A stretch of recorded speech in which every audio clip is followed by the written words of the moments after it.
안녕하세요, 구독자 여러분. 구독과 좋아요는 채널 운영에 큰 힘이 됩니다. 안녕하세요. 저는 20대 중반 여자로 최근 약혼했었던 예비 신랑과 파혼을 한 상황입니다. 예비 신랑도 그렇지만 예비 시어머니도 사람을 급 나눠서 파악하고 돈이며 경제력만 따지는 속물인 것을 알고 손절을 하게 되었는데요. 현재 본인들의 처지가 궁해지자 그냥 해본 소리라며 매달리며 난리가 난 상황인데 이미 어떤 인간들인지 저도 파악이 됐으니 앞으로는 신경을 쓰지 않고 살아가려고요. 오늘 어머님이 갑자기 나한테 기니 할 말이 있다고 찾으시네? 혹시 나 잘못한 거라도 있나? 뭐 별건 아니고 그냥 당신이 고집 부리는 것 때문에 그러실 거야. 설마 우리 부모님 하시는 식당 한 달에 얼마 버는지 당신한테 말 안 한 것 때문에 그러시는 거야? 이거 당신이 궁금한 거야? 아니면 어머님이 궁금한 거야? 누가 그랬던 중요한 상황이 아니잖아. 우리 결혼까지 앞둔 마당에서 양쪽 집안에 대해서 어느 정도 파악은 하고 있어야지. 나는 우리끼리만 서로 알면 충분하다고 생각하는데 부모님이 빚 있다고 쳐도 우리한테 물려주실 것도 아닌데 그런 게 왜 중요해? 혼수라든가 예단 같은 거 할 때 규모를 어느 정도 맞춰야 한다고 하니까 그러지. 따지고 보면 당신이 지금 1억 있다고 해도 장인어른이랑 장모님 빚이 10억이면 무슨 소용이 있겠어? 그런 거 알려고 하는 쪽이 유별난 거야. 악착같이 감추는 게 유별난 거야? 이 문제 내가 분명히 당신한테 사귀기 전부터 말을 했었잖아. 우리가 서로 좋아서 사귀는 거니까 각자 부모님의 말이며 영향 같은 건 고려하지도 말자고. 그리고 부모님이 그걸 말씀 안 하시는데 캐묻기라도 하라는 거야? 나도 당신한테 내가 오픈할 수 있는 건 다 오픈했어. 그만하자. 당신이랑 얘기하면 내가 비상식적인 사람이 되는 것 같으니까. 이제 우리 월급 버는 걸로 평생 동안 저축하면 어디까지 갚을 수 있을지, 어떤 집이 좋을지 계산 좀 하려고 했었는데 그게 그렇게까지 프라이버시 침해하는 잘못인 줄은 몰랐네. 약혼식을 할 때만 해도 각자의 경제적 상황에 대해서 그렇게까지 파고들지 않으려던 남자친구였지만 약혼을 하고 결혼식 얘기도 슬슬 나오기 시작하고부터는 사람이 달라진 것처럼 굴었는데요. 저의 재산만이 아니라 부모님의 재산도 얼마인지를 은근슬쩍 물어보고 파악할 것을 종용하니 저도 슬슬 인내심의 한계가 오던 상황이었습니다. 부모님은 제가 재산이 많고 적은 것에 따라 흔들리지 않기를 바란다고 가게를 운영하면서 매출이 좋은지, 빚이 얼마나 있는지 등의 일체를 말씀해주지 않으셨기 때문이죠. 예, 그쪽 집안이랑 약혼식이나 한마당이라지만 이런 얘기는 좀 해야겠다. 그 시어머니 될 분이랑 사위 될 사람 솔직히 너무 유별난 거 아니니? 음식점 하는 사람이면 하루하루 매출이 다르다 정도로 말하면 되는 거고, 이렇게 말하면 굳이 파고들지 말란 말로 이해를 해야 하지 않아? 그런데 이걸 자꾸 꼬치꼬치 캐물어 따지는 저희를 모르겠구나. 내가 감추고 있으니까 정말 뭔가 있을 거라고 생각을 하나 봐. 이것 때문에 자꾸 분위기 안 좋아지고 어머님은 어머님대로 압박 줘서 미치겠다 정말. 엄마랑 아빠 한 달에 얼마 버는지 솔직하게 말해주면 안 돼? 그냥 한 달에 버는 돈 모르겠으면 어지간한 월급쟁이 연봉만큼 번다고 대답하렴. 아니면 차라리 못 번다고 대충 둘러대기라도 하던가. 못 번다고 또 굳이 거짓말을 할 건 없지 않아? 잘 번다고 하면 얼마 버는지부터 계속 꼬치꼬치 따져 물을 것 같아서 하는 말이다. 괜히 돈 관계로 지저분하게 결혼하기 전부터 얽히기 싫으면 그냥 못 번다고 말하는 게 낫지 않겠니? 설마 하니 못 번다고 하면 파혼이라도 하자고 할까 봐. 에이, 기훈 씨가 그럴 사람이야? 사람 안 맞는 거 식장 들어가면서 알게 되고 신혼여행 가면서 또 알게 된다잖니. 당장에야 약혼까지 했으니 마음 잘 맞는다 생각할 수 있다지만 그게 언제까지고 그러리란 보장 있어? 괜히 나중에 귀찮을 일 만들지 말고 그냥 벌이 시원찮다고 말하렴. 엄마의 말을 처음 들었을 때야 굳이 거짓말을 할 필요가 있나 싶었고 딱히 그러고 싶은 마음이 들지는 않았는데요. 예비 시어머니까지 나서서 저의 부모님이 얼마나 버시는지 궁금해하는 모습을 보니 못 번다는 엄마의 말을 그대로 전할까 싶기는 했습니다. 저야 부모님이 얼마나 버시는지 알 도리가 없으니 그렇게 말한다고 하더라도 딱히 거짓말은 아니겠다 싶었고요. 아가, 내가 시간이 많이 바쁜데 보는 건 다음에 보자꾸나. 네, 어머님 편하신 대로 하시면 될 것 같아요. 내가 왜 보자고 했는지는 안 궁금하고? 하실 말씀이 있으시다고 들었는데요. 그게 어떤 내용인지는 자세히 얘기를 안 해주셨어요. 내가 너 보자고 한 건 그냥 사돈들 걱정이 되기도 하고 해서 요즘 요식업계가 영 매출도 떨어지고 전반적으로 경기가 좋지 않다고 들었거든. 그래, 찾는 손님들은 꾸준히 있으시고 일손 부족해서 직원 여러 쓰는 거 보면 사람은 많은 것 같아요. 그게 사람이 반짝 많은 게 아니라 꾸준히 많아야 하지 않니?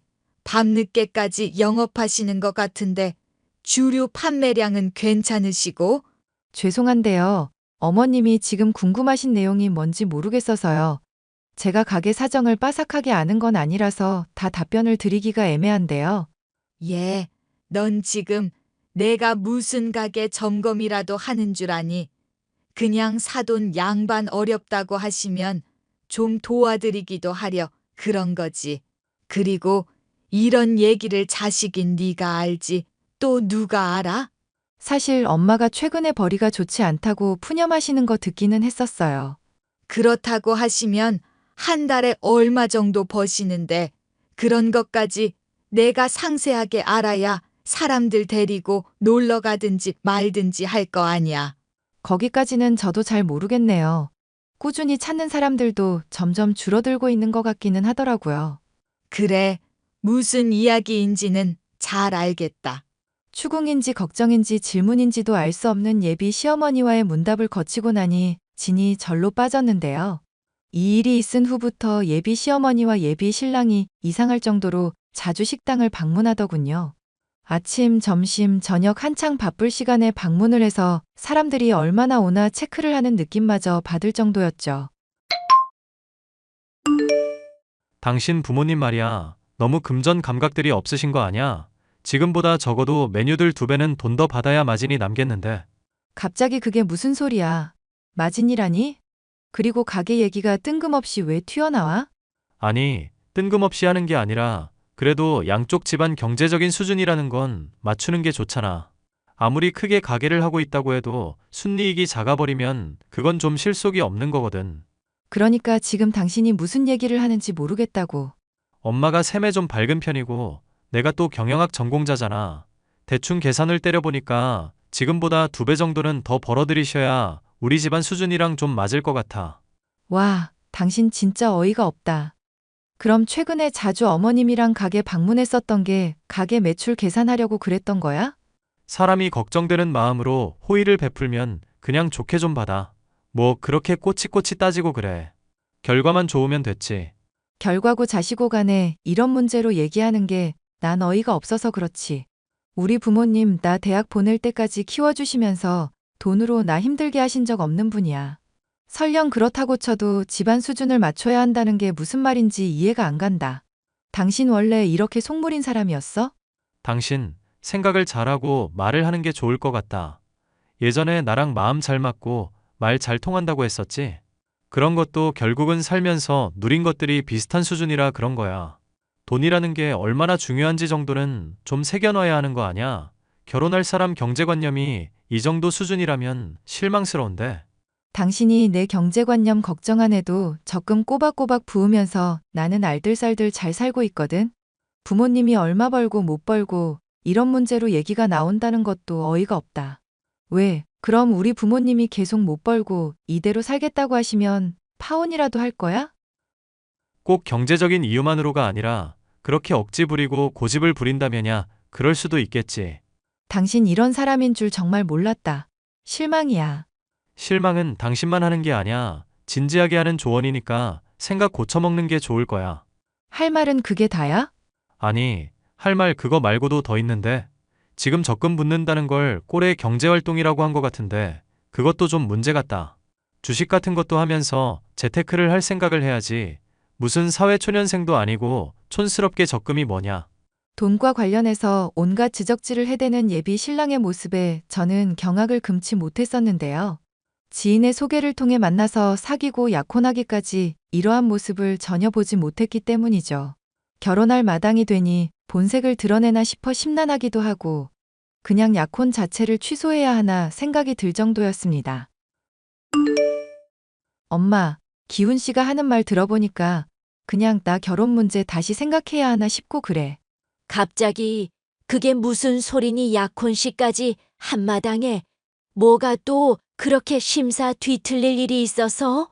아니, 기훈 씨가 엄마랑 아빠 가게 일매출이 얼마인지 체크하러 갔었다잖아, 어머님이랑. 그것도 모자라서 메뉴 가격을 2배는 올려야 뭐 마진이 남을 거라느니 뭐라느니 헛소리도 하고.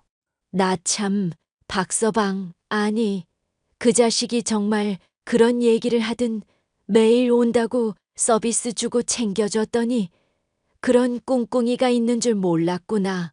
이 망할 인간들을 진짜. 궁금해서 묻는 건데 그래도 그 사람이 나름 계산을 해본 거라니까 묻는 거야. 정말로 엄마랑 아빠 가게 매출이 걱정되고 그럴 정도인 거야? 다른 음식점보다 메뉴 가격이 싸기도 하니까 나도 걱정이 돼서.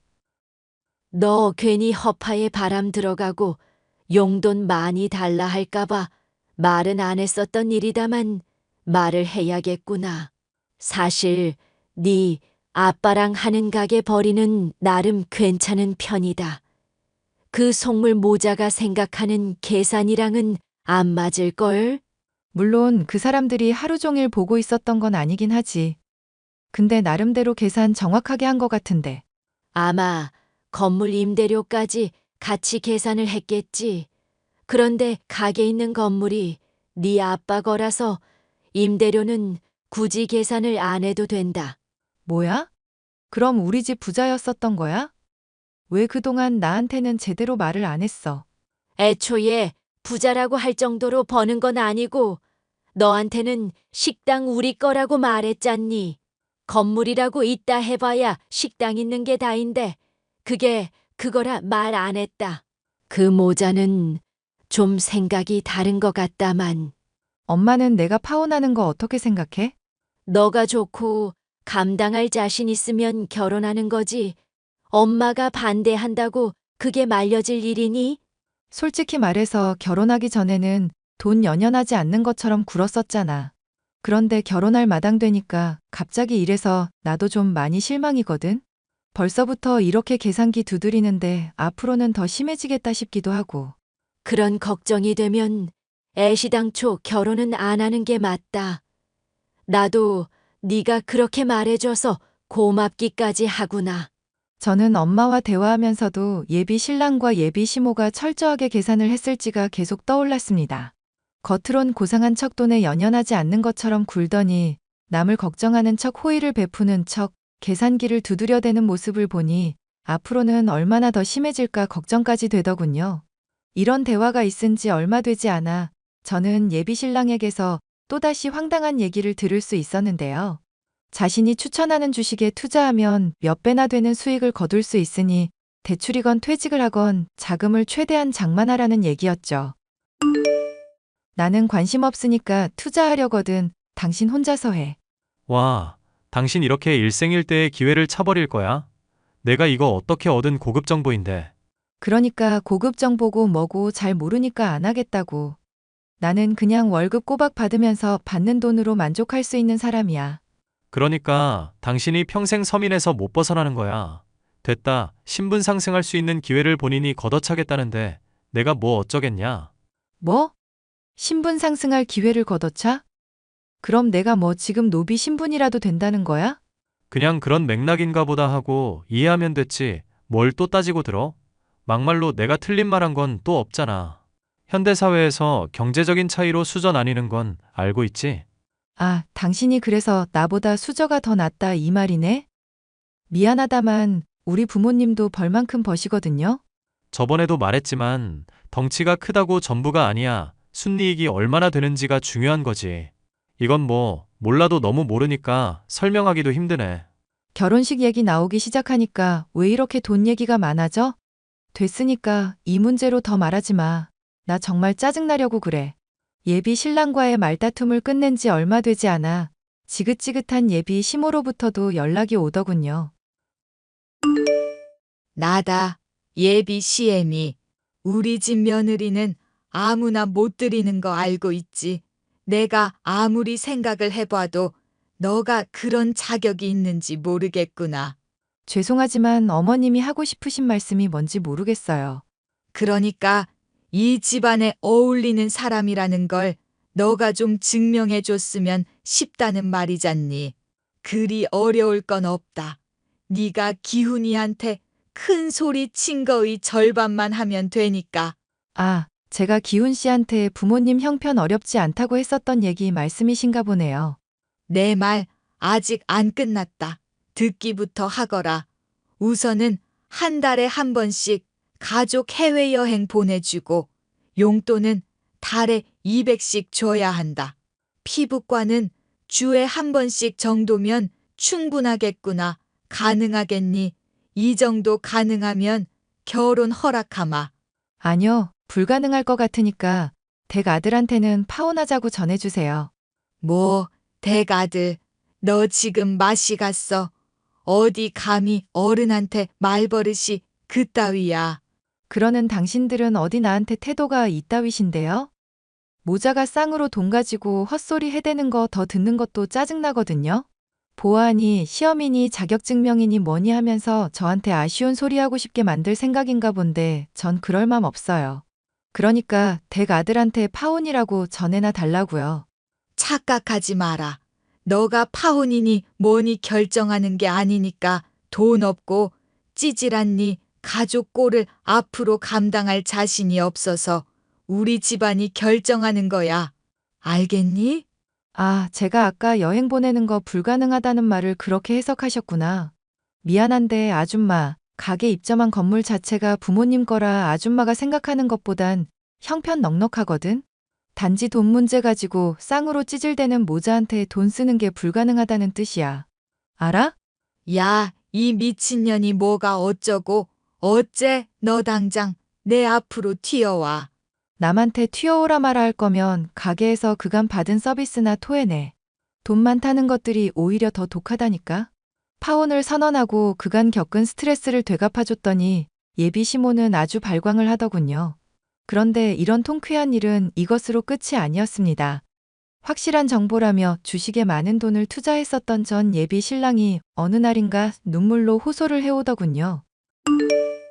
미안한데 나 정말 급전이 필요해서 그러니까 5천만 원만 좀 어떻게 안 될까? 당신이랑 나 이제 아무 사이도 아니거든? 갑자기 5천을 해달라고 하면 그게 어디서 튀어나와? 그래, 너 나한테 많이 실망한 것도 알아. 그런데 들어보니까 너 부모님 벌이도 괜찮으시다며. 5천만 원 정도 해주는 건 어렵지도 않을 거 아냐. 내가 그럴 이유도 없고 그러고 싶지도 않으니까 그렇지. 집에 밥 많이 남는다고 밥을 음식 쓰레기통에 버리진 않잖아. 사실 나 회사에서 쓸 돈을 잠깐 융통한 일이 있어서 그래. 감사 나온 상황인데 5천이면 어떻게든 해결할 수 있을 것 같거든. 융통 같은 소리 하고 있네? 회사 돈을 횡령해? 와, 이거 진짜 미쳤구나. 설마 주식하다가 돈 잃어버린 거야? 원래 주식시장이라는 게 변동이 좀 크잖아. 잠깐 묶어놓느라 힘든 상황인 거고 금방 좋아질 거니까 믿어주라. 응? 나 한 번만 숨 쉴 수 있게 좀 도와달라고. 제발 좀 부탁이야. 꺼져. 너 같은 속물의 그지 새끼한테는 한 푼도 줄 돈 없어. 잘난 엄마한테나 의논해 보셔. 야, 내가 이렇게 애원하고 있잖아. 도와달라고. 그 뒤로 전 예비 신랑은 주식을 제대로 말아먹었다며 몇 번이고 더 아쉬운 소리를 해왔습니다. 경찰에 신고를 하겠다고 으름장을 놓고서야 지속적인 연락으로 절 괴롭히는 일을 그만두었죠. 일이 이렇게 되고 보니 정말 속물적인 사람들이란 생각이 들었고 손절을 하길 잘했다. 생각이 드는 최근이네요. 마음 잘 맞는다. 생각하던 예비 신랑의 본색을 알고 파혼에 이르기까지의 제 이야기 마지막까지 들어주셔서 감사합니다.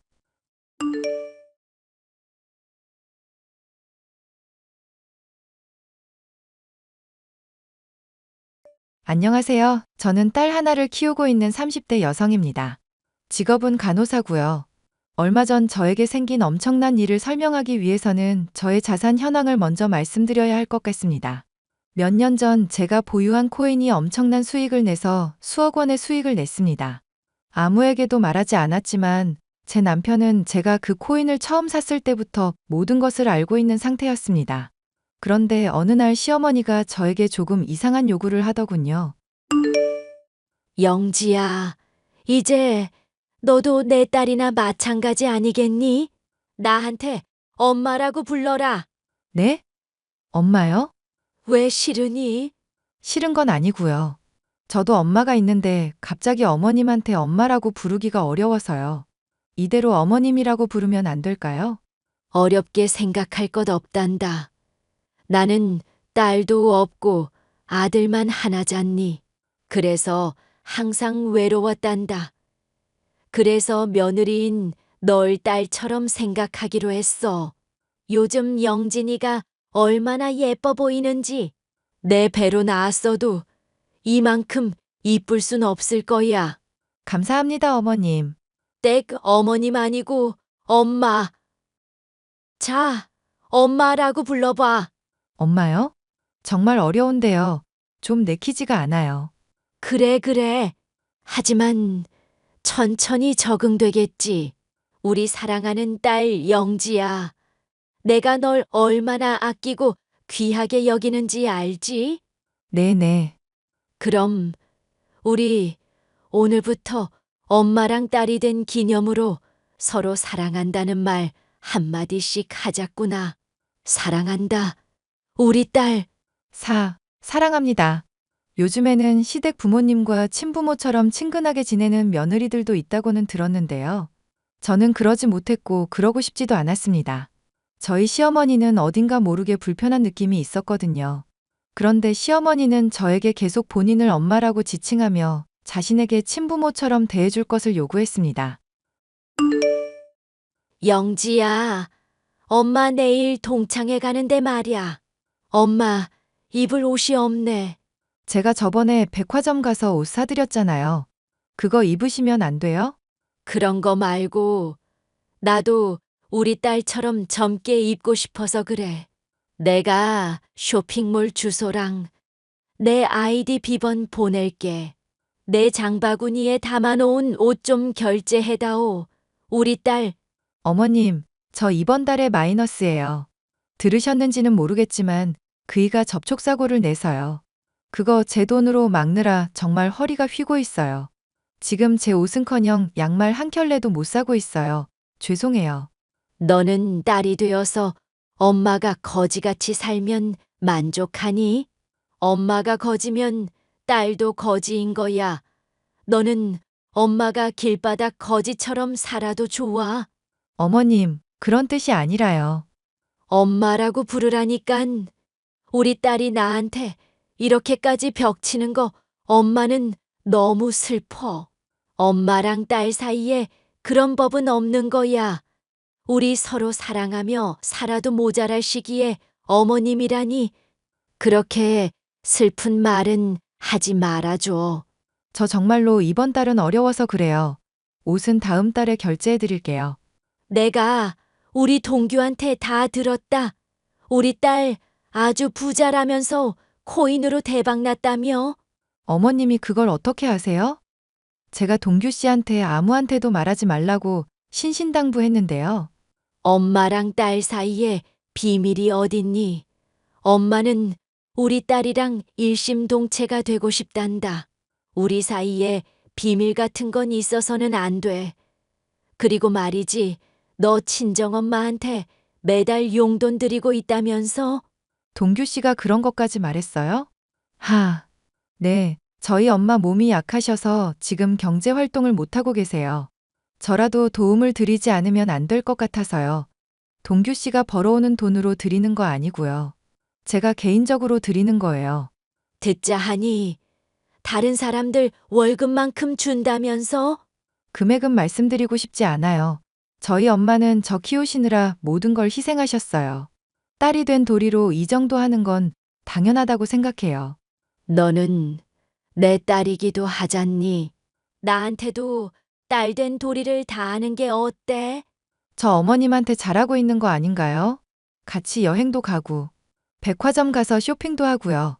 그니까 그런 것도 계속하고 너희 친정엄마한테 하는 거랑 똑같이 해달라는 거징. 정신적으로도 그렇고 물질적으로도 그렇고 금전적으로도 말이지. 아, 혹시 저희 엄마한테 드리는 만큼 똑같이 용돈을 달라는 말씀이세요? 어머님은 아파트도 있으시고, 연금도 나오시고, 이런 말씀 외람되지만 그래도 여유 있으시잖아요. 저희 엄마는 정말로 저 아니면 생계가 어려우세요. 너희 엄마는 좋겠다. 너 같은 졸부 딸내미 있어서 딸 없는 사람은 아이의 접신물에 코 박고 죽어야지 원. 세상 서러워서 살 수가 있나. 나 그냥 옥상 가서 뛰어내릴 테니까 나 죽으면 내 시체나 찾으러 오렴. 갑자기 왜 그렇게 극단적인 말씀을 하세요? 됐다. 나 없어도 신경도 안 쓸 천하에 매정한 것. 다시는 나 찾지 마. 혀 깨물고 죽어버릴라니까. 그러지 마세요. 일단 어머님 계좌로 용돈 조금 보내드렸어요. 이걸로 입고 싶으신 옷 한 벌 사세요. 저 정말 어렵게 드리는 거예요. 땡큐. 사랑한다 우리 딸. 시어머니는 결코 경제적으로 어려운 분이 아니었습니다. 연금을 받으셔서 누구보다 여유롭고 풍족하신 분이었는데 왜 그렇게 돈에 집착하는지 알 수 없었습니다. 본인 돈으로 충분히 살 수 있는 물건도 저에게 결제해달라고 하셨고 심지어는 냉장고가 비었다면서 수시로 먹거리를 배달해달라고도 하셨습니다. 처음에는 어머님이 핸드폰 사용이 익숙치 않으시니 좋은 마음으로 해드렸는데 그게 쌓이고 쌓이니 저한테도 너무 큰 부담으로 다가왔습니다. 자기야, 어머님한테 내가 코인으로 수익 본 거 얘기했어? 왜? 왜라니, 내가 아무한테도 말하지 말라고 했잖아. 내가 그렇게 큰 돈 갖고 있다는 거 알면 다들 나를 뭐라고 생각하겠어. 자기야, 우리 엄마한테 얘기했다고 지금 이러는 거야? 너는 우리 엄마가 남이야? 아니, 그런 뜻이 아니라 어쨌든 부부가 아닌 다른 사람한테 얘기한 거잖아. 아닌데? 우리 엄만데? 그러니까 엄마는 엄만데 우리 부부끼리만 공유해야 하는 일들이 있는 거 아니냐고. 나는 내 재산 상황, 어머님한테까지 전해지기를 원하지 않았어. 그럼 나한테도 말하지 말았어야지. 내 귀에 들어온 이상 우리 엄마가 아는 건 당연한 거야. 자기, 나, 그리고 우리 엄마는 일심동체 한 몸이거든. 그럼 우리 엄마는? 우리 엄마도 한 몸이야? 나랑 자기 사이에 있었던 일들 전부 엄마한테 가서 말해도 돼? 기분 나쁘게 우리 일을 장모님한테 왜 일러 바쳐? 우리 가족은 너랑 나, 그리고 우리 엄마까지야. 자기 너무 이기적이야. 왜 나만 자기 가족에 포함되어야 해? 그리고 어머님이 자꾸 나보고 엄마라고 부르라고 시키시는데 그거 정말 부담스러워. 엄마라고 말하면 혓바닥이 부러지냐? 그냥 엄마로 해드려. 우리 엄마가 자기 너무 좋아해서 그런 거잖아. 사람 성에 무시하는 거 안 좋은 버릇이야. 자기도 그럼 우리 엄마 아들 할래? 우리 엄마한테 엄마라고 부를 수 있어? 나처럼 맨날 쇼핑 다니고 여행 다니고 할 수 있어? 내가 왜? 싫은데. 왜 사람이 역지사지가 안 돼? 내가 어머님 딸 노릇하느라 고생하는 거 고맙게 생각하기는 해? 너 지금 고생한다고 했냐? 너 그딴 식으로 말하는 거 다 엄마한테 이를 거야. 두고 봐. 저는 부담스러운 시어머니의 행동과 제 입장은 전혀 생각해주지 않는 남편 때문에 이혼까지 고려할 정도로 심신이 지쳐갔습니다. 그러던 중 저희 엄마가 암 진단을 받았습니다. 하늘이 무너지는 것 같은 기분이더군요. 저희 엄마의 병세는 날로 심각해져서 호스피스 병동에 입원해야 하는 단계에 이르게 되었습니다. 자기야, 지금은 장모님 앞으로 용돈 안 드리지? 그거 우리 엄마 앞으로 주면 안 될까? 뭐라고? 아니, 어차피 자기 지갑에서 다달이 나가는 돈이었잖아. 그니까 그거 장모님 안 줄 거면 우리 엄마 달라고. 누구한테 가나 똑같은 거잖아. 상식이 있으면 생각을 좀 하고 말해. 우리 엄마가 지금 호스피스 병동에 누워서 힘들게 버티고 계시는데 엄마한테 가는 용돈 얘기를 논할 타이밍이 맞다고 생각해? 엄마가 오늘 자기한테 꼭 물어보라고 했단 말이야. 왜 나한테만 화를 내냐? 어머님이 이 상황에서도 저희 엄마한테 가는 용돈을 탐낸다고 생각하니 너무 소름이 끼쳐서 견딜 수가 없었습니다. 게다가 그걸 전혀 필터링도 없이 저에게 전하는 남편 역시 제정신은 아니라고 생각했죠. 일단 엄마의 간병에만 집중하고 엄마가 하늘나라로 가시고 나면 남편, 시모와도 절연하고 싶다는 생각이 들었습니다. 그때 바로 그 일이 벌어졌습니다. 보호자님, 큰일이에요. 아, 일단 어머님 관련된 일은 아니고요. 어머님 상태는 요 며칠 안정적이에요. 다른 일로 연락드린 건데요. 상당히 심각한 일이에요. 무슨 일이신 거죠? 저희 엄마와 관련된 일은 아니라니 다행이긴 한데, 그거 말고 심각한 일이 뭐가 있을까요? 이 사람 누군지 아세요? 저희 시어머니인데요. 병원에 찾아가셨어요? 병문안 다니는 그런 분이 아닌데요. 시어머니라니 더 미칠 것 같네요. 이 사람이 오늘 저한테 찾아와서 뭐라는 줄 아세요? 자기가 돈 줄 테니까 김영진님 어머니한테 독극물을 주사하라는 거예요. 뭐라고요? 그게 사실이에요? 저는 정말 놀라서 벙쪄 있었거든요. 그랬더니 돈을 더 주겠다고. 얼마면 해주겠냐고 하는 거 있죠. 저는 이런 일은 영화에서만 있는 건 줄 알았는데 지금도 너무 놀라서 심장이 뛰어요. 어떡하죠? 경찰에 신고할까요? 아까 그 대화 혹시 녹취하셨어요? 아니요. 너무 놀라서 그럴 겨를도 없었죠. 그럼 증거도 없는 거네요. 부탁 하나만 드릴게요. 저희 시어머니가 번호 남겼죠? 거기로 연락해서 시킨 대로 했다고 말해보세요. 어떻게 나오나 보려고요. 그렇게 해도 괜찮아요? 모든 책임은 제가 질게요. 괜찮아요. 시어머니의 목적은 하나일 겁니다. 저희 엄마 앞으로 들어가는 제 돈이 아까웠던 거죠. 저희 엄마만 돌아가시면 제 재산을 본인이 다 쓸 수 있다고 생각한 게 분명합니다. 시어머니는 얼마 안 가서 반응을 보이더군요. 내가 방금 요양병원 간호사한테 연락을 받았다. 어머님께서 갑작스럽게 운명하셨다고 하더구나. 정말요? 안사돈 돌아가셔 상심이 크겠구나. 그렇지만 어쩌겠니, 산 사람은 살아야겠지. 내가 딸처럼 보듬어 줄 테니 엄마처럼 대하거라. 이번 달부터 네 엄마한테 주던 용돈 입금하고. 진짜 걔 미친년이네. 뭐? 나 당신이 한 짓을 전부 다 알고 있어. 당신이 요양병원 간호사 시켜서 우리 엄마한테 독극물 주사하라고 했다며? 너 도대체 어떻게 나한테 그런 무서운 말을 할 수가 있니? 내가 그런 짓을 왜 해? 내가 우리 엄마한테 드리는 용돈이 탐난 거잖아요. 당신이 우리 엄마한테 하려고 했던 짓, 요양병원 간호사한테 전부 다 들었어. 그 간호사한테 내가 일부러 시킨 거예요. 시킨 대로 독극물 주사했다고 말하라고. 그러니까 당신은 내가 친함정에 걸려든 거라는 소리야. 뭐야? 그럼 니네 엄마가 아직 안 죽었다고? 아이씨, 니네 엄마는 왜 이렇게 명줄이기니? 암 걸린 지가 언젠데 왜 아직도 죽지를 않아? 이제 본성을 드러내시는군. 그래, 내가 시켰다. 어쩔래? 어차피 죽을 사람 편하게 죽게 해주는 게 뭐가 나빠? 유럽에서는 일부러 돈 주고 안락사도 한다는데 내가 공짜로 니네 엄마 안락사 시켜주려고 한 거야. 야, 이 미친 인간아. 우리 엄마만 없어지면 당신이 진짜 내 엄마라도 될 줄 알았어? 꿈 깨. 당신은 내 엄마 자격도 없을 뿐더러 아예 인간 실격이야.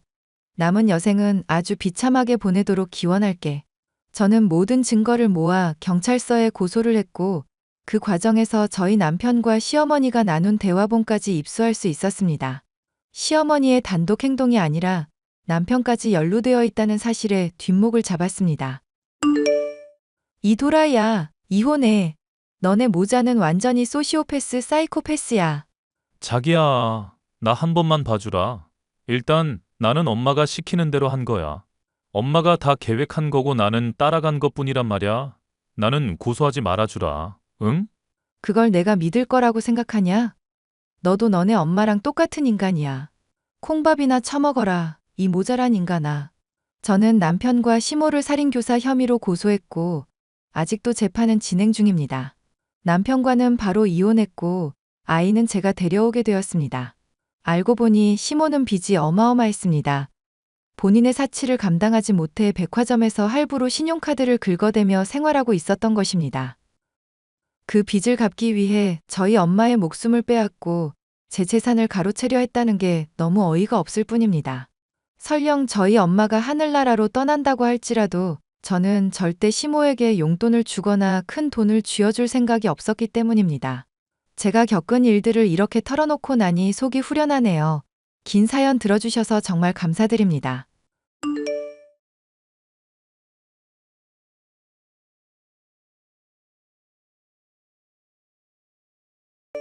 안녕하세요. 저는 30대 여자로 남자아이를 하나 기르고 있는 여자입니다. 이미 한 번 했었던 결혼은 정말이지 믿기 힘든 일 때문에 실패를 하게 되었었는데요. 인간 말종이라는 말도 아까울 정도의 남자를 만났다가 극복하기까지의 과정에 대해서 얘기를 해보려고 합니다. 오빠, 나 요즘 몸이 안 좋다고 했었잖아. 병원 가서 확인해보니까 임신 한 달이라는데 이제 우리 어떡하지?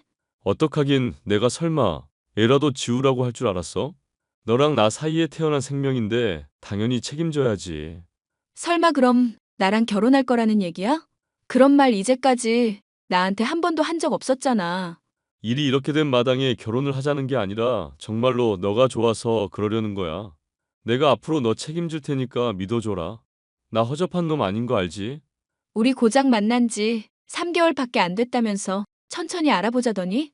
그래서 나랑 결혼하기 싫다는 거 아니지? 빌딩만 2개인 건물주랑 결혼하는 마당인데 뭐 그리 걱정이실까? 나랑 결혼만 하면 당신은 그냥 편하게 인생 즐기기만 하면 돼.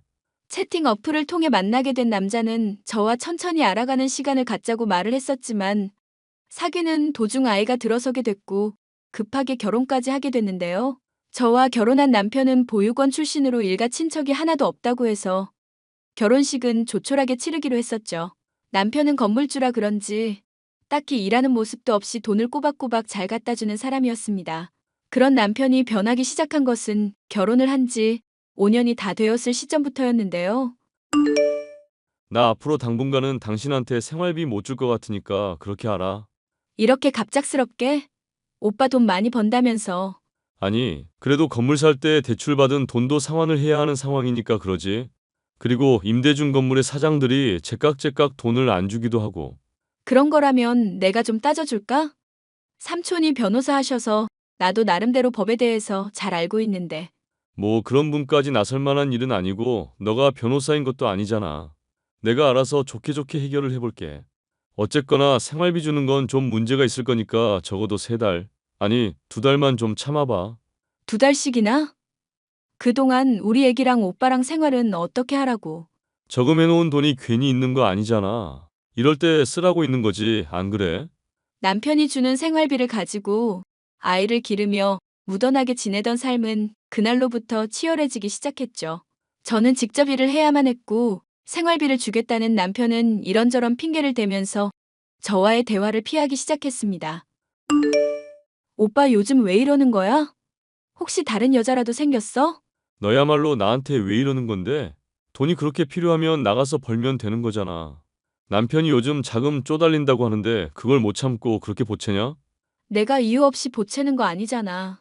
애 기르는 것도 나 혼자 하고 있고 일까지 나가야 하는 상황이라 엄마한테 매번 아쉬운 소리 해야 하거든? 그런데 건물주라는 남편이 생활비도 안 갖다 주고 집에도 잘 안 들어오니까 나로선 의심할 수밖에 없지. 그렇게 의심한다는 것 자체가 너가 더러운 여자라는 증거인 거 모르냐? 뭐? 오빠 지금 나보고 더러운 여자라고 그런 거야?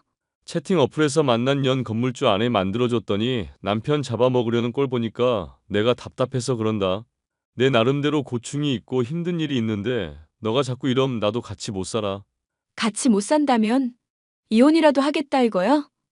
우리 종우랑 나 버리겠다고? 어차피 우리 혼인신고도 안 한 상황인 거 알지? 이혼한다고 쳐도 내가 너한테 재산 떼어줄 의무도 없다 이거야. 와, 오빠 진짜 말 나쁘게 한다. 내가 재산 때문에 지금 이러는 거야? 가장으로서 최소한의 책임을 지라 이거잖아. 그러니까 나 힘들게 좀 하지 말아달라는 말이야. 자꾸 네가 이렇게 사람을 쪼아대니까 나도 미칠 노릇이다. 지금 건물에 있는 인간들이 나한테 돈을 안 주는데 대체 어쩌라는 거냐고. 그럼 번 돈으로 소송을 하든지 해서 받아내면 될 거 아냐. 삼촌이 변호사라서 이런 문제 잘 안다니까? 아, 그게 그렇게 말처럼 쉬운 일이 아니라니까 그러네. 하여튼 내가 내 일 알아서 할 테니까 너는 신경 끄고 네 일이나 잘해. 나는 충분히 잘하고 있거든. 오빠가 생활비 안 갖다 준 덕분에 식당 일하면서 애 잘 키우고 있으니까 걱정 마셔. 남편은 이런 저의 압박이 힘들다면서 한숨을 쉬는 날이 점점 늘어갔는데요. 변호사 인맥도 있겠다. 남편이 잘못한 것도 없는데 왜 이렇게까지 해야 하나 저로서는 이해할 수가 없는 일투성이었죠. 결국 이런 갈등이 잦아지던 중 남편은 어느 날인가부터 종적을 감추어 버렸습니다. 엄마, 나 어떡하면 좋아? 그이가 연락도 안 되고 갑자기 사라져 버렸어. 경찰에 신고도 했는데 이름도 신분도 죄다 달라서 찾을 수가 없다는데 이게 무슨 말인지도 모르겠고. 설마 김서방 사기꾼이었던 거 아니냐. 어쩐지 결혼식 때 아무도 안 찾아오고 친구 없다고 할 때부터 내가 알아봤다. 그럼 설마 건물주라는 것도 다 거짓부렁이었던 거야. 아니, 나 분명 그이가 건물에 들어가면서 임차인들한테 인사하고 서로 아는 사이인 거 봤었는데? 아는 척이야 뭐. 떡만 돌려도 할 수 있는 거고. 명확하게 김서방의 건물이다 아니다. 그렇게 드러난 일이 없잖니.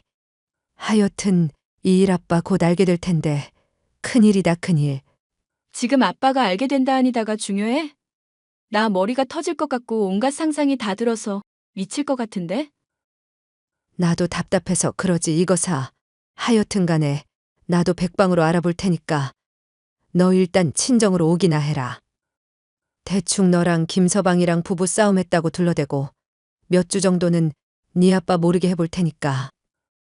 애는 나한테 맡겨두고 김서방 어디 갔는지 뭐 하는 인간인지 꼭 알아내라. 알겠니? 남편이 갑자기 사라지게 되자 물어볼 사람도 없고 경찰도 모른다고 하니 막막하기만 하던 상황이었죠. 정신이 없던 상황이었지만 엄마의 말처럼 남편을 찾아내는 것만이 제가 할 수 있는 유일한 행동이라는 생각에 백방으로 수소문을 하고 다녔습니다. 그렇게 몇 주가량을 미친 사람처럼 남편이 소유로 두고 있던 건물이며 부동산 업자며 여기저기를 쏘다니다 보니 어떤 여자로부터 연락을 받을 수가 있었는데요. 야, 이 미친 여자야. 어디 만날 사람이 없어서 유부남을 만나? 너 내가 가만히 안 둘 거야. 상간녀로 고소할 거라고. 죄송하지만 지금 무슨 말씀을 하시는지 하나도 모르겠는데요. 저는 김우일이라는 사람 아내고 실종된 남편 찾고 있는 중입니다. 우일이 아니라 김희루겠지. 너 지금 대체 나랑 뭐 하자는 거니? 대체 무슨 꿍꿍이로 내 건물을 쑤시고 다니면서 내 남편을 캐고 있는 거냐고. 그럼 뻔히 내 귀에 들어올 거 알고 있었을 텐데 이러는 이유가 대체 뭔지나 들어보자. 당신 남편 이름이 김희루라고요? 설마 빼빼 말라가지고 맨날 등산복만 입고 다니는 사람 맞나요? 그래, 그게 내 남편이다. 이게 대체 뭐 하자는 건지 얘기나 얼른 해보라고. 저 그 사람이랑 결혼한 지 5년 넘었는데요. 혹시 이 사람 확실히 맞는 건지 답변해 주세요. 그이가 하도 사진 찍는 거 싫어해서 가진 게 그나마 엄마가 찍어준 결혼식 사진뿐이에요. 세상에, 맙소사. 당신, 뭐 하는 여자길래 유부남이랑 결혼을 했어요? 아니, 정말 5년 전에 결혼한 게 맞는 거예요? 이럴 게 아니라 차근차근 처음부터 얘기를 해보세요. 실종된 남편의 이름이 실명이 아니었다는 것 때문에 이미 넋이 나가 있었던 덕분인지 저와 결혼한 남자가 유부남이라는 사실이 그렇게 놀랍지는 않았습니다. 저희 남편, 아니 유부남임에도 총각행세를 한 인간 말종은 저와 결혼을 하기 전부터 이미 결혼을 한 상황이라는 사실을 확인하자 헛웃음만 나오더군요. 그러니까 정리를 하자면 김우일이라는 이름이 아니라 본명이 김희루라 이거네요. 건물은 본인께 아니라 채영 씨 소유의 것들이고요. 네, 제 남편이 하도 무능력한 인간이라 행세나 좀 하라고 건물주라고 말하고 다녀도 모른 척하고 있었거든요. 그런데 그걸 가지고 이 여자 저 여자 쑤시고 다니는 줄은 몰랐네요. 어이가 없어서 정말. 저도 그 인간 얼굴 좀 볼 수 있을까요? 어찌된 자초지종인지 저도 설명을 듣고 사과를 받고 향후에 어떻게 할지 논의를 해야 할 것 같아서요. 네? 논의는 무슨 논의를 하겠다는 거예요? 저는 지금 사기 당해서 결혼까지 한 상황이고 그 인간 애까지 키우고 있는 마당이에요. 보상과 관련해서 당연히 논의를 해야 하는 상황이겠죠? 와, 이 여자 이제 보니까 참 무서운 여자네. 듣자 하니 결혼식은 했어도 혼인신고는 안 했었다며? 그럼 실제 부부도 아니고 아무것도 아닌 거잖아. 그런데 보상은 무슨 보상이야? 실제 혼인은 안 했어도 오랫동안 같이 부부로 지내온 세월이 있잖아요. 그런 것도 다 사실혼이나 다름없이 인정이 될걸요. 제가 삼촌이 변호사라서 법을 그쪽보다는 잘 안답니다. 그쪽? 너 지금 그쪽이라고 했니? 반말은 하지 마시죠. 저는 처음부터 계속 존중해드리고 있는데 좀 기분이 나쁘네요. 야, 너 내가 경고하는 말 잘 들어. 지금이라도 곱게 물러나고 내 남편 안 찾는다고 약속해. 그럼 내가 인생이 불쌍해서 한 300만 원 정도는 떼줄 수 있으니까. 근데 여기서 계속 욕심낸다? 그럼 나도 더는 못 도와줘. 빈털터리에 거렁뱅이인 내 남편 가지고 소송을 하든지 말든지 마음대로 해보시라고. 보아하니 이런 식으로 다른 사람들 힘들게 한 일이 한두 번이 아닌 모양이네요. 보아하니 내 남편 얼굴 보고 어떻게든 꼬드겨 볼 생각인 것 같은데 그것도 꿈깨라 이거야. 동정에 호소하든 돌아오라고 말하든 아무것도 안 통할 거니까. 그 인간 무능력해서 내가 용돈 끊으니까 너 생활비도 못 갖다 줬던 사람이야. 왜 자꾸 집착을 하고 그래? 집착을 하는 건 제가 아니라 그쪽 같은데요. 저는 총각인 척하고 남의 인생 망가뜨린 인간한테 더는 미련 없어요.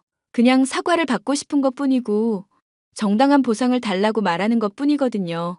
감당 가능하겠니? 생활비 주는 거나 꼬박꼬박 받아쳐 먹으면서 편하게 살아온 년이 덤빌 싸움이 아닌데?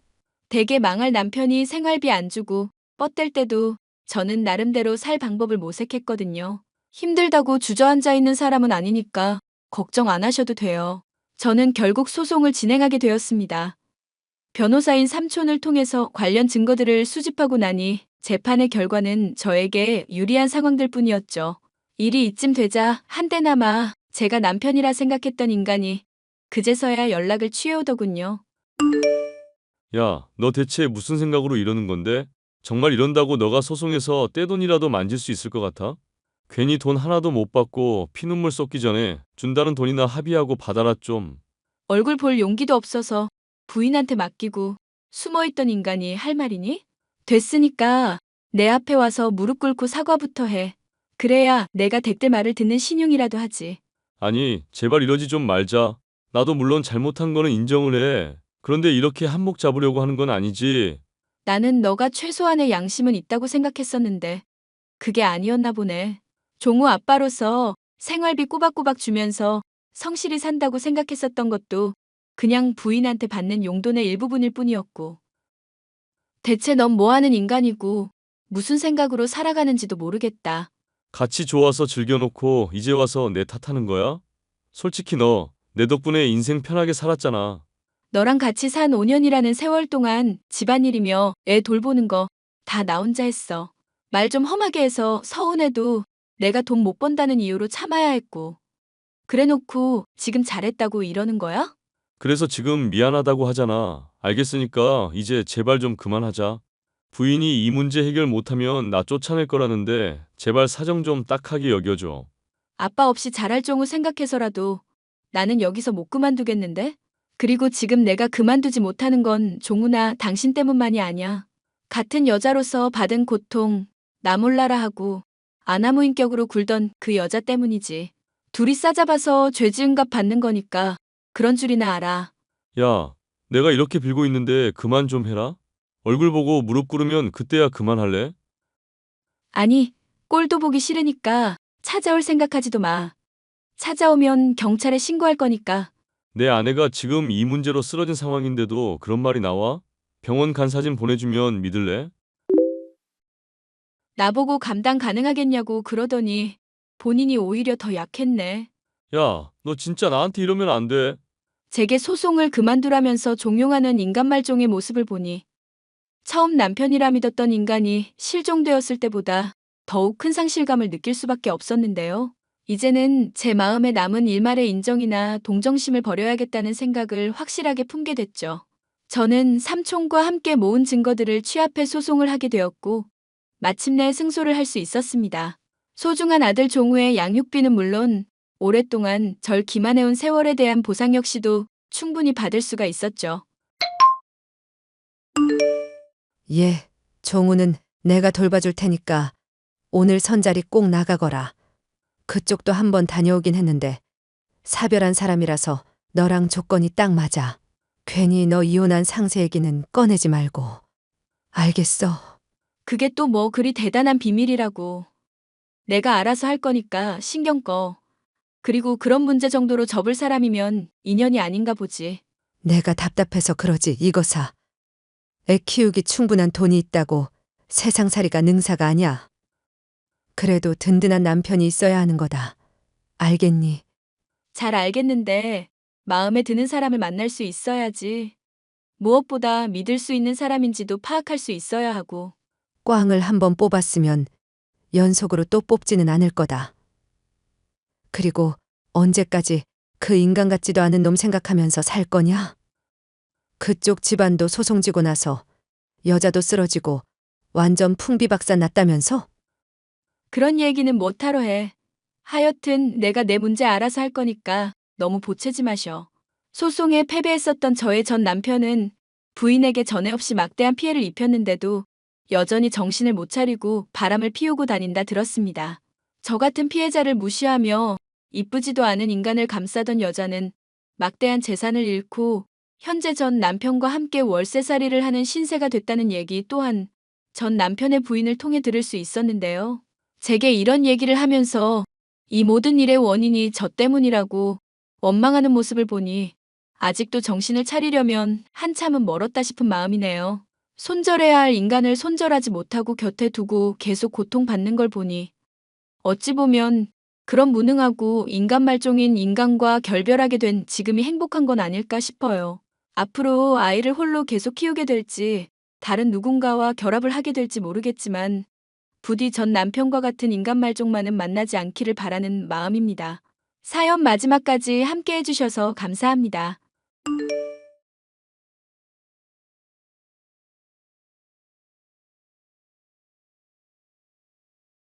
안녕하세요.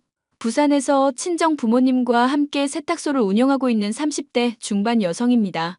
곧 출산을 앞두고 있는 막달 산모이기도 하고요. 몸이 무거워진 탓에 친정엄마에게 옷수선 기술을 배우며 나름 태교에 힘쓰고 있어요. 저도 주부이고 곧 아이 엄마 되는 입장이라 시댁, 결혼 사연에 그렇게 공감이 많이 가더라고요. 그러다 제가 겪은 일도 사연으로 보내보면 어떨까 싶어 남편의 동의를 구하고 이렇게 글을 적어봅니다. 그때 제가 겪은 일을 생각하면 괜히 제가 오지랖을 부려 시동생에게 상처를 남겨준 게 아닌가 싶어 마음이 아프기도 하네요. 지금이야 몇 년의 시간이 흘러 언제 그랬냐는 듯이 다 잘 지내고 있지만 말입니다. 그럼 어떤 사연인지 궁금해하실 것 같아 바로 시작하겠습니다. 얘들아, 어떡하면 좋니? 어머니, 무슨 일 있으세요? 아주 큰일 났다. 지금 집이 다 넘어가게 생겼어. 일을 어쩜 좋니? 네? 그게 무슨 말씀이세요? 집이 넘어가게 생기다니요? 우리가 좀 더 잘 살아보겠다고 주식이랑 건물에 투자를 좀 했는데 글쎄 그 투자자랑 연락이 안 돼. 옆집 김 여사랑 같이 했는데 아무래도 사기당한 것 같다고. 아이고, 일을 어떡하면 좋니? 엄마, 지금 그게 무슨 말이야? 주식은 뭐고 투자는 뭔데? 자식들한테 좀 더 물려주겠다고 내 아버지랑 머리 싸매고 고심한 끝에 투자한 건데 그게 글쎄 사기라는구나. 노후자금이랑 가진 거 다 털었지 뭐. 내가 너희들한테 면목이 없다. 아니, 왜 그런 걸 함부로 해요? 그러니까 지금 아버지는 어디 계세요? 어머니, 일단 진정하시고요. 제가 지금 집으로 갈게요. 어디 갔는지 모르겠다. 아까부터 연락도 안 되고 어떡하면 좋니? 당장 대출금도 갚아야 하는데. 엄마, 너무 걱정하지 마요. 일단 급한 불은 꺼야지. 형이랑 일 얼른 마무리 짓고 넘어갈게. 일단 흥분부터 가라앉히고 기다려요. 형수님이 바로 가신다니까 엄마는 어디 가지 말고 집에 계셔. 아이고, 일을 어쩐다. 아이고, 여보, 미안한데 수고 좀 해줘. 일 마치는 대로 바로 갈게. 알았어요. 걱정하지 마요. 저는 남편과 회사에서 만나 사내 연애 후 결혼한 케이스입니다. 당시 양가 집안은 못 살 정도는 아니었고 보통의 평범한 집안이었죠. 조금 남다른 점이 있다면 시동생은 벌써 아이가 셋이라는 점이었습니다. 대학 시절 만난 동서와 사고를 쳐 졸업하기도 전에 첫 아이를 낳았고 지금까지 살아오면서 셋째까지 가진 상태였죠. 하지만 그에 반면 저희 부부는 결혼한 지 5년 차인데도 불구하고 아기 천사가 잘 찾아오지 않는 상황이었습니다.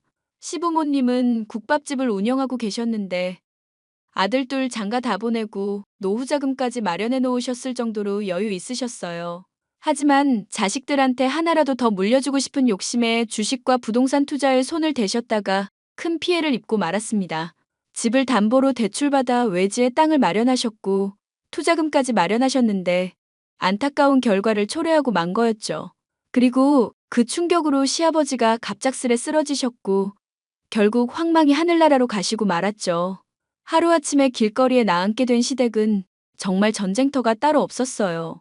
곧 셋째 조카가 태어날 상황이었고 이대로는 길거리에 나앉을 수 없어 있는 돈 없는 돈 털어 시동생 부부는 원룸살이를 시작했습니다.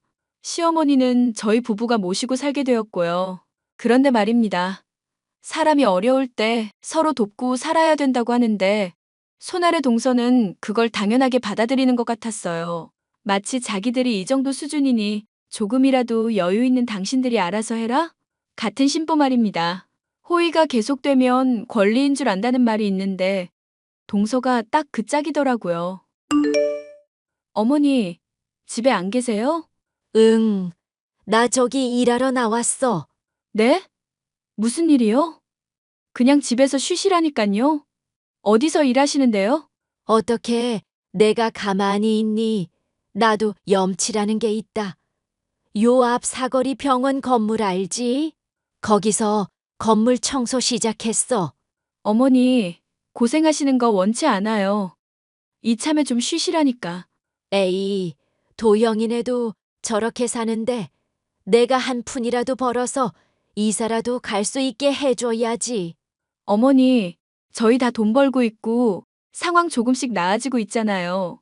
이제 이자만 조금씩 내면 되는데 어머님까지 부담 가지실 필요 없어요. 그래도 내가 싸놓은 똥은 치워야지.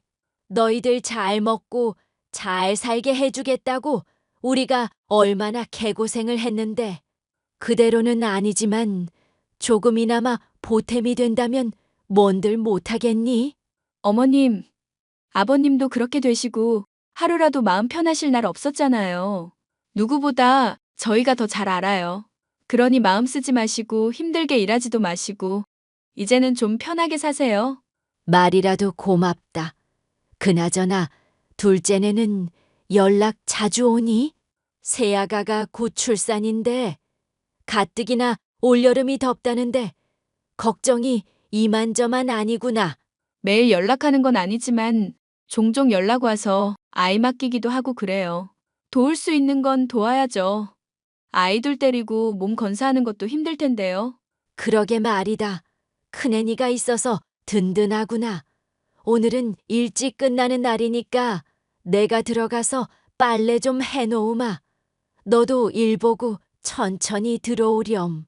아이들 데리고 원룸살이를 한다는 게 쉬운 일이 아니라는 건 잘 알고 있었고 모두가 안타까워하는 그런 상황이었습니다. 저희 부부야 다 일을 하고 있던 입장이었고 상대적으로 여유가 있었어요. 돈을 벌어도 한 푼이라도 더 버는 입장이라 서로 배려하자는 취지에서 시동생의 상황을 더 배려해주게 되었죠. 시어머니는 건물 청소 일을 하며 조금이라도 살림에 보태겠다고 난리통이셨고 그런 어머니를 보며 저희 부부 그리고 시동생은 빚부터 해결하자는 심산으로 더욱더 열심히 일하게 되었답니다. 어느 정도 시간이 지나고 숨통이 트일 무렵 저에게도 고민이 생겼습니다.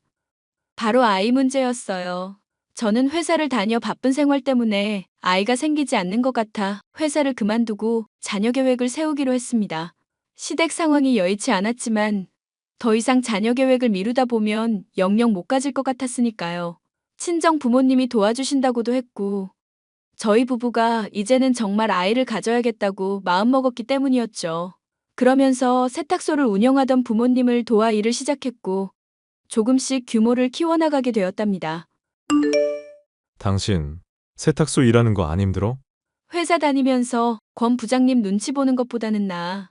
엄마도 있고 아빠도 있고 밥도 챙겨주지. 좋은데? 그래도 안 하던 일하면 좀 버겁잖아. 몸은 좀 어때? 컨디션은 나쁘지 않아. 당신은 요즘 매일 야근하는데 당신이야말로 보약이라도 지어 먹어야 하는 거 아니야? 도련님도 그렇고. 우리야 뭐 어쩔 수 없지. 장인어른이 도와주신 것도 있지만 그래도 우리 힘으로 다시 일으켜 세워야지. 그게 차라리 마음 편해. 당신이 그렇다면 뭐. 어머님은 청소일 안 하셨으면 좋겠는데. 계속 고집이시네. 그러게 무릎도 안 좋으시다면서 어제도 새벽에 나가서 오후 늦게 오셨다는데. 매일 같은 시간도 아니고 그렇게 패턴이 바뀌면 좀 힘들지 않나? 내 말이 차라리 집에서 할 수 있는 걸 찾아볼까? 부업 같은 거 말이야. 그냥 엄마 마음 편하게 하고 싶은 대로 하게 내버려 두자. 힘들면 힘들다고 말씀하시겠지. 그래, 그럴게. 그나저나 세탁소 일 배우면서 주변에 배달 가거나 그런 것도 좀 해보려고 하는데 당신 생각은 어때? 장인어른 장모님만 좋다면야. 요즘엔 그런 게 대세잖아. 세탁물 수거하고 가져다 주고. 상의 좀 해봐야겠다. 이따가 저녁에 만나. 응, 고생해. 형님, 지금 뭐 하세요? 아, 지금 손님 옷 수선하고 있지. 무슨 일 있어? 몸도 무거워서 어디 나가지도 못하고. 동서 많이 답답하겠다. 그러게 말이에요. 날이 갈수록 배는 더 불러오고. 외출해 본 지가 언젠지. 답답해서 어떡하노. 내가 뭐 도와줄 건 없어? 아, 안 그래도 부탁 좀 하려고요. 이번 주 주말에 아이들 좀 봐주실 수 있어요? 출산 전에 친구들 모임도 있고, 아이들도 그 원룸에서만 지내니 답답해하기도 하고. 그럼. 아이들이랑 나랑 잘 노니까 걱정하지 말고 맡겨. 정말이죠? 딴 말하기 없기에요? 아이들 봐주는 게 뭐 대수라고. 아이들 먹을 간식이나 영양제 같은 것만 꼼꼼히 챙겨주고. 역시 우리 형님은 될 줄 알았어. 아니, 친구들 모임인데 애들 데리고 가자니 분위기 흐릴 것 같고, 저도 출산 전에 마지막 모임 될 것 같아서요. 이 정도는 이해해 주실 수 있죠? 그럼 토요일만 맡아주면 되는 거야? 네, 일단은요. 모임 나가봐야 알겠지만 분위기 무르익고 그러면 밤도 샐 것 같아요. 에이, 내일 모레 출산할 사람이 밤까지 새면서 노는 건 좀 아니다. 아이도 아이지만 몸을 생각해야지. 그나저나 어제 검진 다녀온 건 뭐래? 별일 없어요.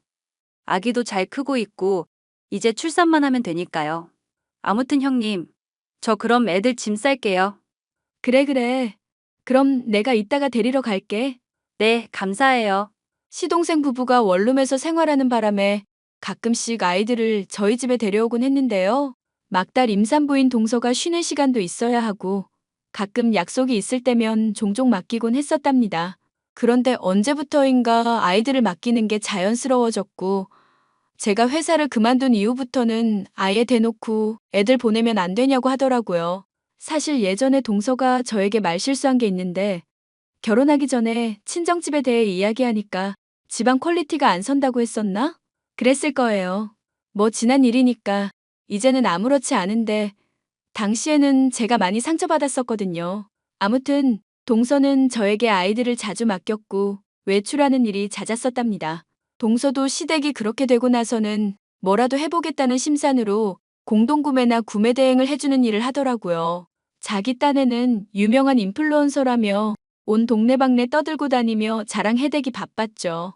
근데 딱 거기까지였어야 했습니다. 자랑을 넘어서서 아예 상대방을 까내리기 시작했기 때문이었죠. 형님, 저 이번에 효소 공동구매하는데 이참에 형님도 드셔보시는 거 어때요? 나는 딱히 생각이 없어. 먹고 있는 제품도 있고 요즘 임신 준비한다고 음식 가려서 먹고 있거든. 미안. 뭐 좋은 거라도 드시나 봐요? 제가 팔아서 안 드시는 건 아니고요. 그런 게 아니야.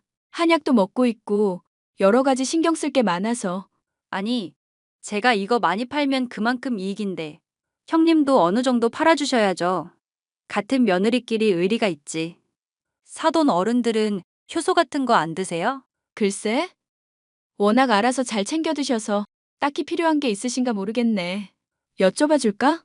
아니, 영양제가 한두 푼도 아니고 세탁소 하면서 그런 거 사 먹을 벌이나 돼요? 지금 무슨 뜻으로 이야기하는 거야? 아니, 남들이 맡기는 옷 수선해주고 다림질 몇 번 해주면 꼴랑 몇천 원 받고 그러는데 그게 생활이 되냐고요. 그건 동서가 신경 쓸 일이 아닌 것 같아. 어머, 말 되게 이상하게 하신다. 누가 보면 제가 저격이라도 한 줄 알겠어요? 형님이 애초에 생각을 삐딱하게 하니까 애도 안 들어서고 그러는 거예요. 저처럼 돈도 벌고 적당히 쿨한 마인드를 가져야 한다고요. 저 보면 모르세요? 동서, 지금 말 다 했어? 갑자기 임신 문제를 왜 거론해? 지금 선 넘고 있는 거 알지? 형님, 정말 예민하시네. 아니, 막말로 제가 모자라요? 형님보다 제가 더 잘 벌걸요? 이참에 형님도 인플루언서 도전하세요. 세탁소 집 딸내미만 하다 죽을 거 아니잖아요. 형님도 형님 일 하시면서 만족감을 느껴야지. 아니, 난 그런 거 관심 없어. 동서처럼 남들 시선에 전전긍긍하면서 눈치 보면서 살고 싶지 않아. 그리고 세탁소가 뭐 어때서? 지금 우리 부모님 욕 보이는 거니? 누가 뭐라 했어요? 그냥 말이 그렇다는 거지. 되게 예민하시네요. 제 말이 틀린 건 아닌데. 나 동서랑 더 이상은 말 못하겠다. 나중에 연락해. 저는 자꾸 제게 시비 거는 동서에게 참교육을 시켜주기로 했어요. 시어머니와 남편, 시동생은 동서가 저한테 이런 행동을 하는 것을 모르고 있었고, 제가 할 말이 많아질 때까지 일단 참고 지내기로 했습니다. 때를 기다리고자 함이었어요. 이 정도까지 해야 할 일인가 싶었지만, 저는 진정한 참교육을 위해 흥신소 직원을 고용했고, 동서의 뒷조사를 했습니다. 며칠 뒤 흥신소 직원으로부터 연락을 받았고, 퀵으로 서류 뭉치들을 받았죠. 흥신소 직원이 동서에 대해 조사한 내용이었고, 그 서류를 보자마자 저는 기겁하고 말았습니다. 드라마에서 보던 일이 현실에서 벌어지고 말았거든요. 알고 보니 동서에게 내연남이 있었고, 동서가 낳은 둘째, 셋째는 내연남의 아이였습니다. 내연남과는 결혼 전부터 왕래가 있던 사이였고, 술집에서 만난 것 같더라고요. 당시 시댁 형편이 여유 있을 때라 돈이 많아 보이던 시동생에게 의도적으로 접근한 거였습니다. 그뿐만이 아니었어요. 인플루언서다 뭐다 하면서 광고나 협찬을 빌미로 뒷돈도 챙겨 먹고 있었더라고요. 물론 지금까지 쭉 내연남을 만나오고 있었고요. 저는 이 기막힌 사실을 어떻게 해야 하나 며칠을 혼자 끙끙 앓았습니다. 저희 집 이사를 앞두고 있기도 했고, 일단 이사를 끝내고 나서 어떻게 말할지 생각해 보기로 했죠. 형님, 신혼집이 넓네요. 이번에 이사하신 집 방도 넓던데. 우리 집이 좀 좁아서 그런데 둘째랑 셋째 그 집으로 보낼게요. 첫째는 그이가 봐주기로 했고 저 친구들이랑 해외여행 좀 다녀오려고요. 당분간 부탁 좀 드릴게요. 어머니도 계시니까 힘든 건 없겠지. 불임인데 언제 애 키워보겠어. 아주 혼자 북치고 장구치고 다 하네. 내가 못 봐주겠다고 하면? 어머님도 일하시고 안 된다고 하면 어쩔 건데? 네? 그게 무슨 말씀이세요? 지금 우리 애들 나 몰라라 하겠다고요? 말은 똑바로 해야지. 우리 애들이라니? 누가 우리 애들이야? 형님 왜 그러세요? 그럼 우리 애들이 아니란 소리세요? 형님 불임이더니 자궁이 고장난 게 아니라 뇌가 고장나셨네. 지금 무슨 말 하는지는 알고나 짓거리는 거야? 내가 모르고 하는 소린 줄 알지? 첫째는 도련님 애인 거 확인했고, 둘째, 셋째는 아닌 것 같던데? 네? 그게 무슨 말이에요? 말이 되는 소리를 하라고요. 정신 나간 소리하고 앉아있어. 맞네. 첫째는 도련님 애인가 보네. 그나마 다행이다. 뭐요? 형님 정말 미친 거 아니에요?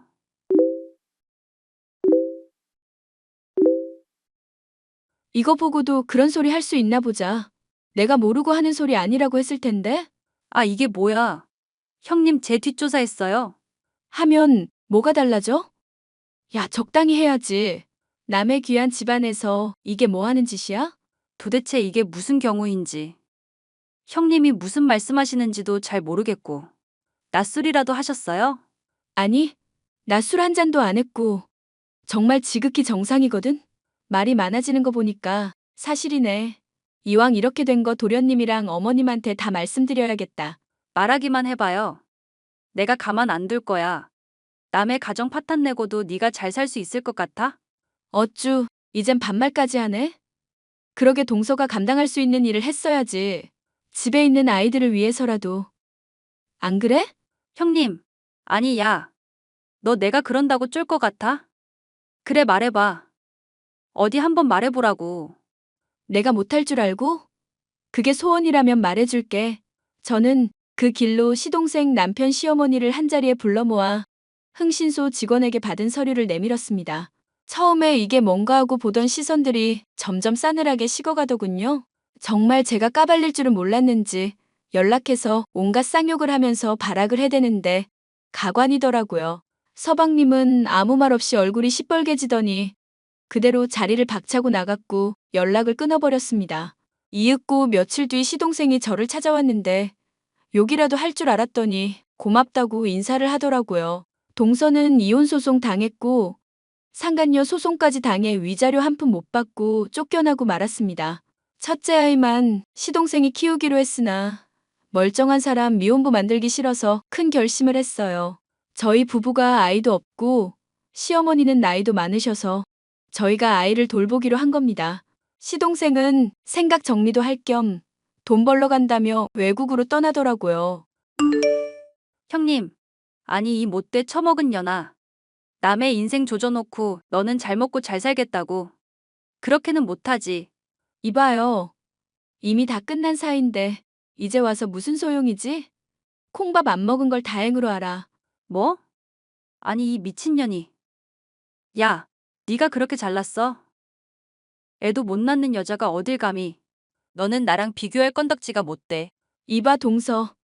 지금 앞뒤 분간 못하는 건 동서야. 여기가 어딘 줄 알고 깝쳐? 진짜 호되게 당해서 야산에 묻혀볼래? 나 원래 험하게 말하는 사람 아니거든? 그래, 어디 한번 해봐. 너는 내가 찢어 죽일 거야. 기대하고 있을게. 근데 아마 우리 근처에도 얼씬도 못할 거야. 접근 금지도 신청했고 통신 제한도 걸었거든. 둘이 결혼하면서 혼전 계약서 썼다며. 내용이 뭔지 궁금하진 않지만 중요한 건 이미 너는 진 게임이라고. 알겠니? 야, 이게 도대체 어떻게 된 일이야? 형님, 아예 작정하고 그랬구나. 그걸 이제 알았어? 내가 버릇없는 너 참교육 시킨다고 지금까지 개고생한 거 생각하면 아주 치가 떨리거든? 내가 뭘 그렇게 잘못했는데. 왜 나한테만 그래? 봐봐. 동서 지금 상황에서도 자기만 생각하네. 왜 애들은 안 찾아? 궁금하지도 않다 이거야? 역시 내가 잘못 본 게 아니었어. 어차피 우리 인연은 여기서 끝이니까 서로 연락하지 말고 지내자. 그럼 차단할게. 야, 야. 그렇게 동서와의 인연은 마무리되었습니다. 그 이후에도 법을 어기고 연락을 해오거나 찾아오기도 했습니다. 누가 보면 아이라도 보러 오는 줄 알았지만 정말 순전히 돈 때문이었어요. 그도 그럴 것이 우연히 예전에 시아버지가 사놓은 작은 땅이 있는데 그 지역이 재개발되면서 40억 정도의 보상금을 받게 된 겁니다. 이 소식을 어떻게 알았는지 동서는 매일같이 저희 집에 찾아와 잘못했다고 용서를 빌더라고요. 저도 독하지만 시댁 식구들은 가차없이 동서를 나몰라라 했습니다. 시동생은 자신이 해외에 있어 마땅한 해결책이 되어줄 순 없지만 도움이 되는 건 무엇이든 해주기로 했고요. 시동생 첫째 아이는 저희 부부가 사랑으로 잘 키워주고 있답니다. 다른 조카들도 눈에 아른아른거리고 상황이 정말 아찔하지만 괜찮아져야 하는 게 당연한 거겠죠? 그렇게 생각하고 이젠 저희만을 위해서 살 겁니다. 그리고 몇 년 동안 생기지 않던 아기 천사가 저희에게도 찾아와 주었지 뭐예요? 아직 출산하려면 시간이 조금 남았지만 저는 열심히 태교하고 관리하고 있습니다. 누구처럼 자식 나몰라라 하면서 이득 챙기기 바쁜 그런 엄마는 안 되려고요. 시어머니도 계시고 친정 부모님도 계시니까 아이한테 최선을 다할 겁니다. 제 구구절절한 사연은 여기까지예요. 곧 출산이 임박해오는 시기라 그 일이 벌써 1년 정도 지난 셈이네요. 지금 제 뱃속에는 깜찍하고 귀여운 여자아이들이 곤히 잠들어 있답니다. 아이들을 출산하면 정말 정신없을 거라 생각해요. 그럼 저는 더더욱 바빠지고 정신도 못 차리고 그러겠죠? 아무쪼록 제 사연 많이 들어주셔서 감사했습니다. 많은 공감이 되셨다면 응원의 댓글 부탁드릴게요.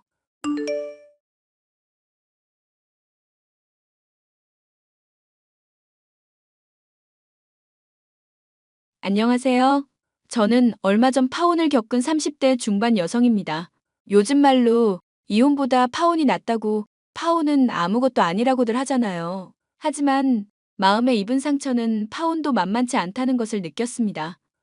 인간에 대한 불신, 심지어는 공포심마저 생겨서 이제 누구를 만나더라도 예전처럼 자연스러운 만남을 이어갈 수 없을 것 같다는 생각이 듭니다.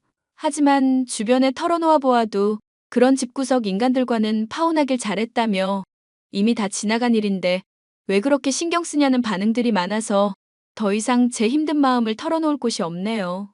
온라인상에는 저와 비슷한 경험을 한 분들이 있을 것 같아 그런 분들과 제 힘든 마음을 나누기 위해 이렇게 사연을 보내게 되었습니다. 자기야, 이번 추석에 우리 집에 올 거지? 우리 엄마랑 누나가 자기 해준다고 벌써부터 맛있는 거 많이 준비하고 계셔. 아직 결혼도 안 했는데 벌써부터 명절을 자기네 집에서 보내는 건 아닌 것 같아. 우리 부모님도 서운하실 것 같고. 결혼하기로 약속했으면 그게 그거 아냐?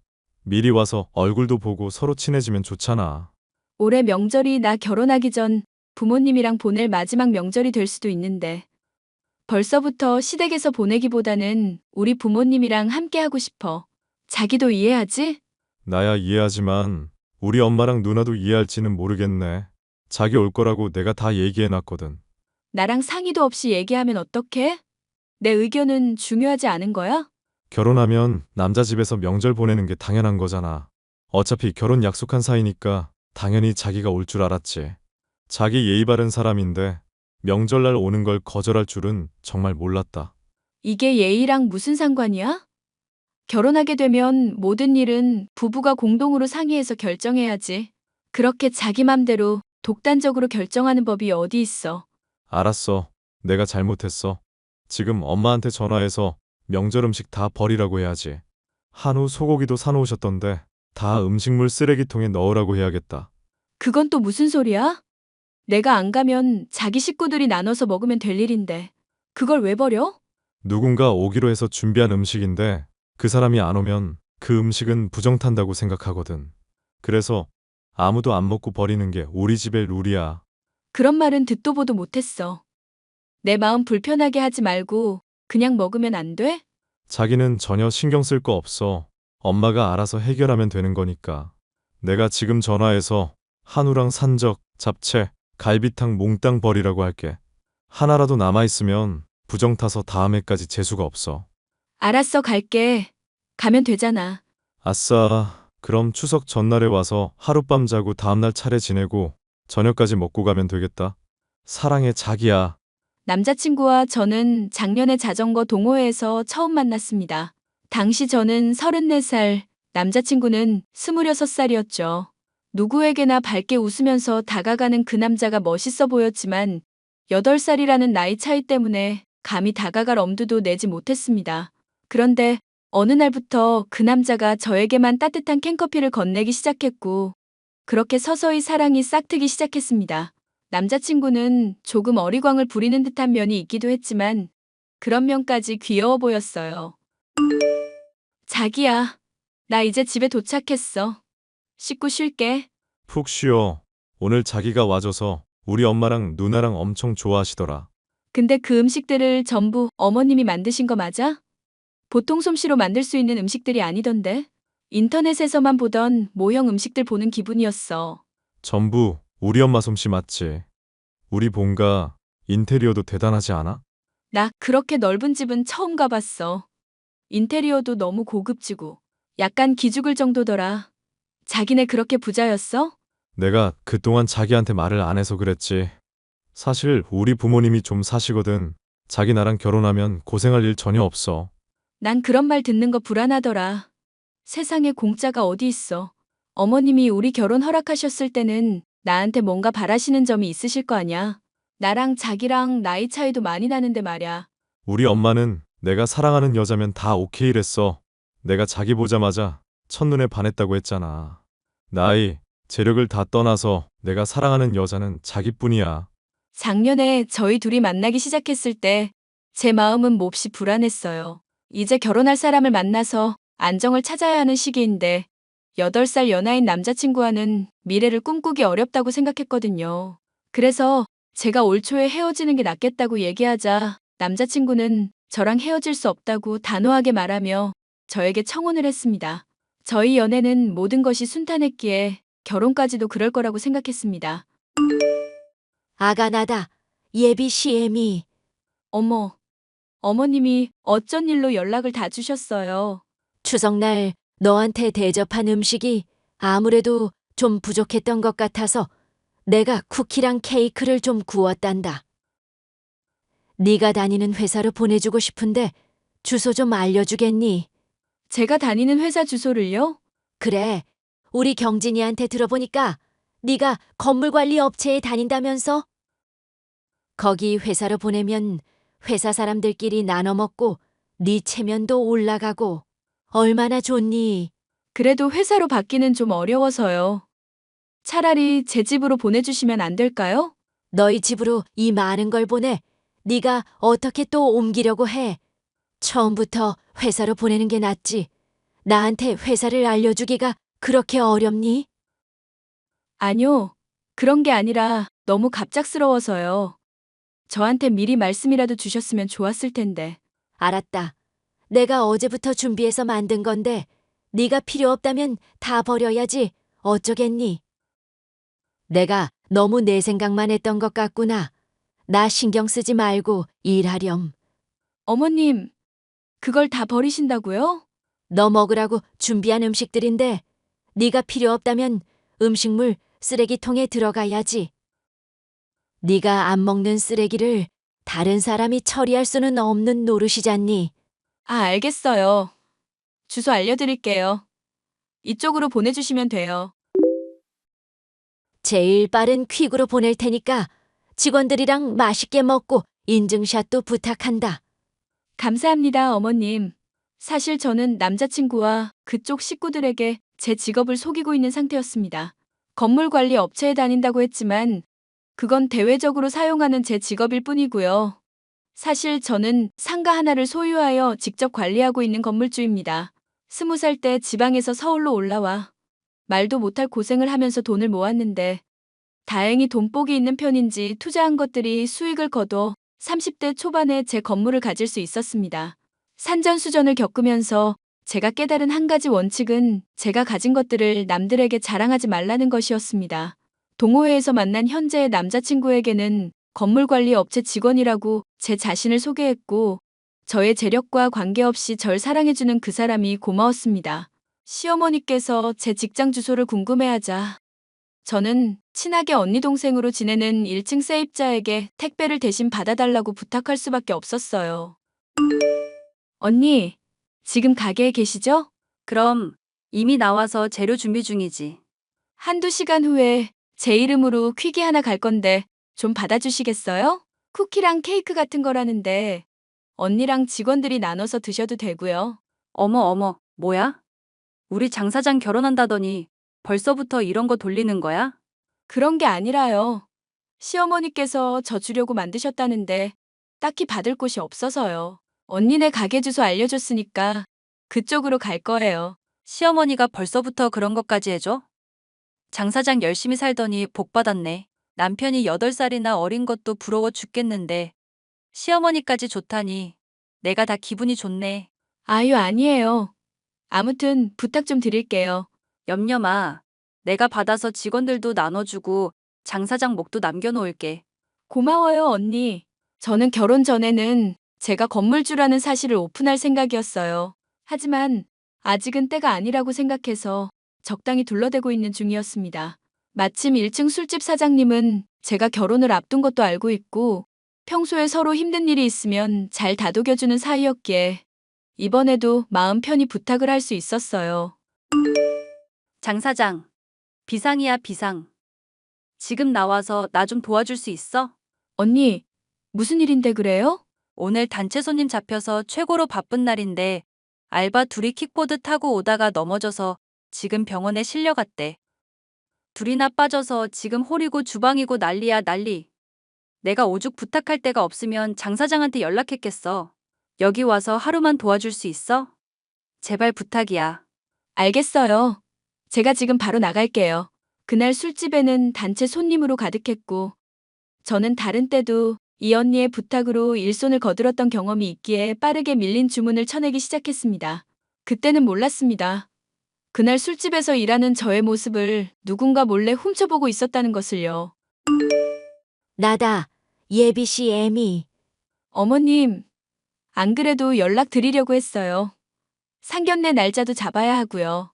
상견례는 얼어 죽을 하마터면 너 같은 쓰레기한테 우리 아들 넘겨줄 뻔했는데. 지금이라도 알아서 천만다행이지. 이것이 어떻게 우리를 감쪽같이 속였는지 모르겠네. 네?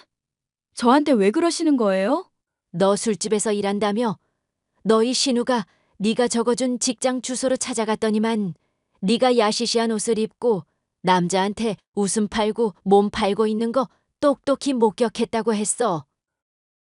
이래도 발뺌할 거야. 거길 찾아오셨다고요? 그럼 설마 제가 일하는 직장이 알고 싶어서 쿠키 굽고 케이크 구운 거였어요? 당연하지.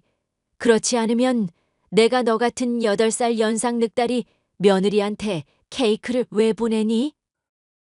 내가 우리 아들한테만 맡겨놓은 게 아무래도 불안해서 내 나름대로 수를 쓴 건데 이렇게 딱 걸릴 줄은 몰랐지. 이 못돼 처먹은 것. 그럼 설마 경진 씨도 제 뒷조사를 했다는 말이에요? 우리 아들이 나이가 어려서 애가 좀 허술해.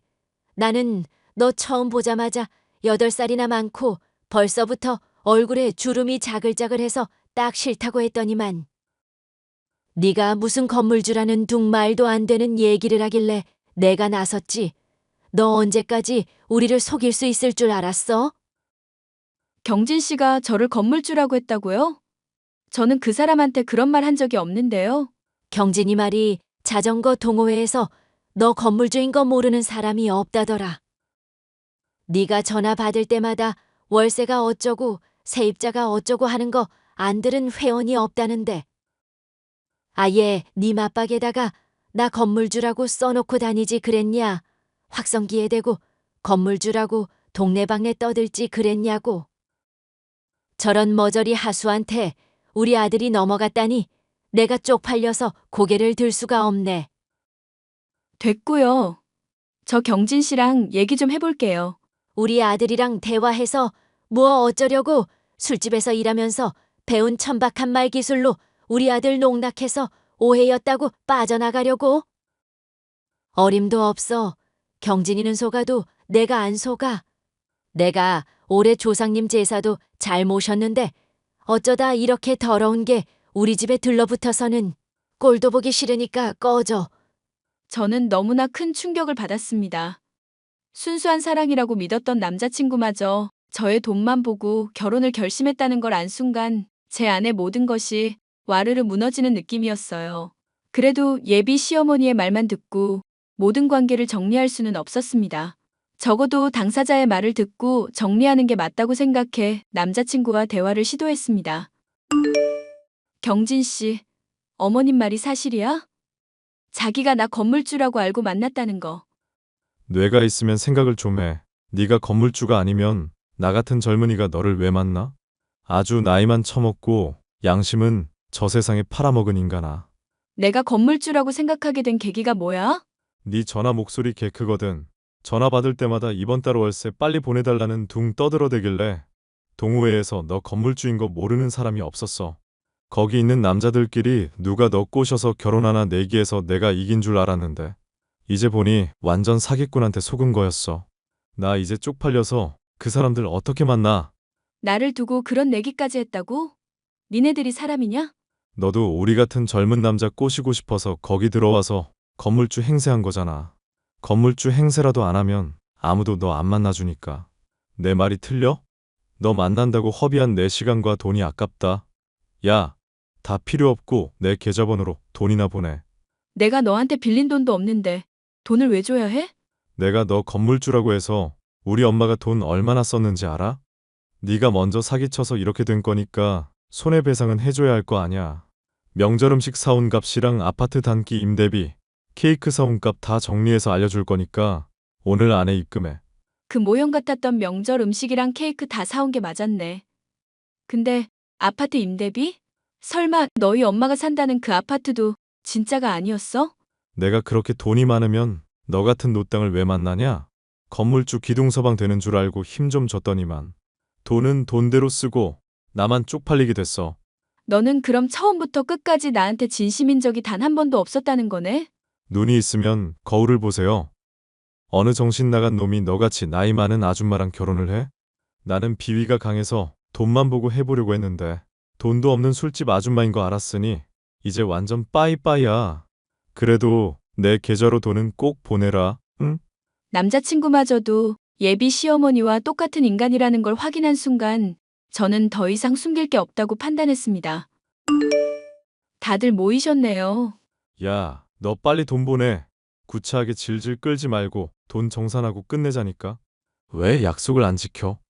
너랑 톡하고 나서 내 핸드폰까지 오염되는 느낌이라 소금이랑 팥 뿌렸는데 징글징글한 것이 또 연락을 해대네. 이젠 아주 굿이라도 해야 저것이 떨어지려나 보네. 물귀신보다 지독한 것. 우리 아들한테 푹 빠져서 아주 정신이 돌아버린 게 분명해. 뭐라는 거야, 미친 아줌마가. 술집 다니더니 제 말하는 것 좀 봐. 저런 천박한 게 우리 아들한테 꼬리를 쳤다니. 술집에 다니는 게 아니고 술집 건물이 내 거일 뿐인데? 뭐라고? 건물주 기둥서방 거의 다 됐는데 다 된 밥에 재 빠뜨려서 어떡하나. 우리 누나가 그날 술집 가서 네가 일하는 거 다 봤다고 했어. 거기 사장님한테 저 여자 누구냐고 했더니 일하는 알바라고 했다던데. 그럼 그게 다 뻥이었어? 그날 사정이 있어서 내가 가서 도와준 것뿐이야. 그리고 모르는 사람이 물어보면 당연히 일하는 사람이라고 하지. 우리 상가 건물주인데 저랑 친해서 오늘 일 도와주러 왔어요. 이러겠냐? 아가, 그럼 그 건물이 네 소유가 맞다는 거야. 우리가 진즉에 알았으면 너한테 더 잘해줬을 텐데. 그걸 왜 이제 말하니? 우리 사이에 참 섭섭하다. 자기야, 이거 다 몰래카메라였어. 자기와 나의 사랑을 시험하는 깜짝 몰카. 재밌지? 건물주 며느리 보겠다고 남의 아파트까지 빌려서 사기치는 인간들아. 그 정도 정성이면 열심히 일해서 건물주가 되겠다. 자나깨나 남 등쳐먹을 생각만 하니까 오던 복도 달아나는 거야. 내가 했던 말 다 사과할게. 누가 봐도 오해할 만한 상황이었잖니. 따지고 보면 먼저 솔직하게 말을 안 하나가 네 잘못도 있고 말이야. 맞아. 자기가 처음부터 나한테 솔직하게 얘기해줬으면 이렇게 오해할 일도 없었잖아. 그래도 이제부터라도 우리 사랑이 더 단단해질 거야. 원래 비 온 뒤에 땅이 더 굳는 법이라잖아. 너 같은 사기꾼은 언젠가 일간신문 사회면에서 볼까 무섭다. 이대로 내 인생에서 조용히 아웃해주라. 그게 내 마지막 부탁이야. 그렇게 저는 저에 대한 모든 것을 밝히고 시원하게 파혼을 선언했습니다. 그 모자가 저희 건물 앞을 서성거린다는 제보를 받고 한동안은 제 건물에도 맘대로 드나들지 못했습니다. 그러다 한동안 잠잠하길래 뒷조사를 좀 해봤더니 가관이었습니다. 돈 많은 연상의 여인에게 본인이 건물주라고 속여서 접근해 돈을 빌렸다가 갚지 않아 사기죄로 고소당해 도망다니고 있다는 것이었습니다. 사람의 천박함은 어째서 끝이 없는지 모르겠습니다. 저는 그 이후로 사랑을 믿지 않게 되었고 이대로 쭉 독신으로 살거나 아예 결혼정보 회사에 가입해 제 조건을 모두 오픈하여 사람을 만나야 하나 고민 중인 상태입니다. 이 사연을 들으시는 분들께서 저에게 힘을 주신다면 저도 언젠가 새로운 사람을 만날 수 있을지도 모르겠습니다. 저의 긴 사연을 들어주셔서 감사합니다.